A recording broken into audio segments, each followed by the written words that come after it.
Wala bafethu, sanibonani dumelang absheni. Hello, welcome to the Football Administration Network, where we talk all things the Soweto Giants.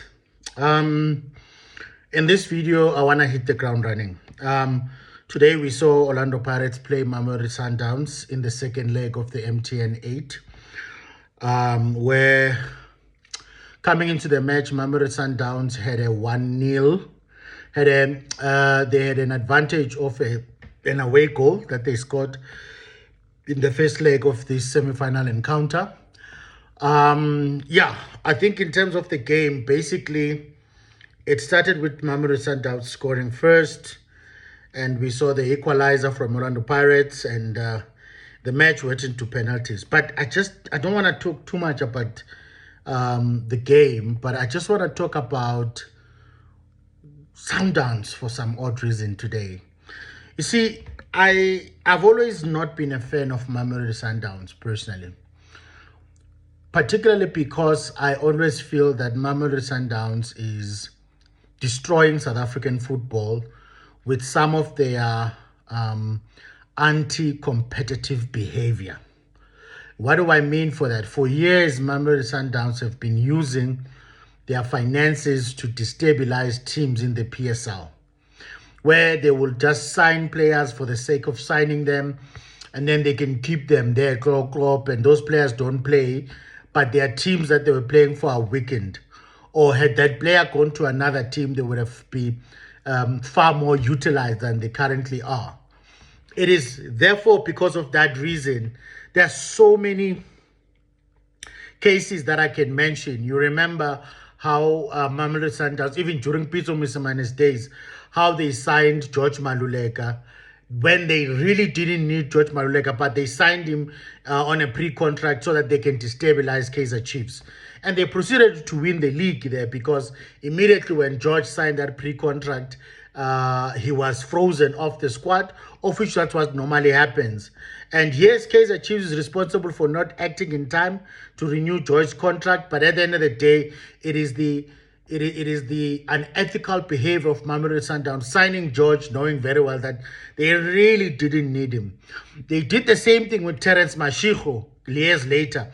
At that time, I think Rulani was the coach there, where he was like, we can't strengthen opponents. They deliberately signed Terence Mashiko, and since then, and at the time, Chiefs wanted to sign him. Since then, he's been a bench warmer. How many times, I can tell you now, look at how they've just destabilized SuperSport, destabilized Stellenbosch. Right now, why did you sign Fawaz Basadin if you're going to make him sit on the bench? Fawaz Basadin at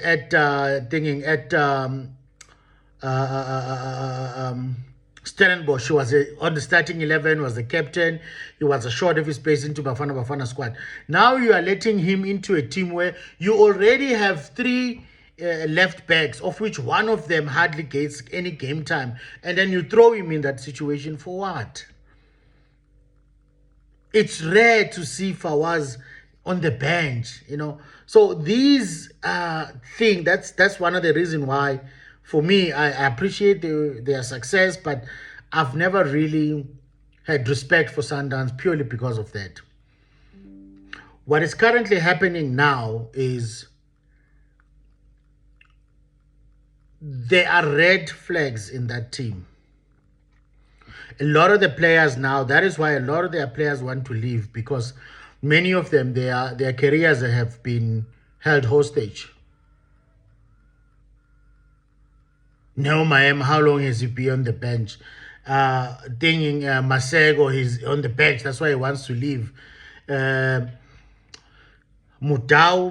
wants to make another move abroad, but you are still keeping it. So there's a lot of behind the scenes stuff that is happening at Mamelodi Sundowns, especially since the new technical director came through. And there are red flags in that Mamelodi Sundowns team. And if they are not careful, they are going to destroy what they've worked very hard to build a team like Mamelodi Sundowns that is popularly known for their brand of football.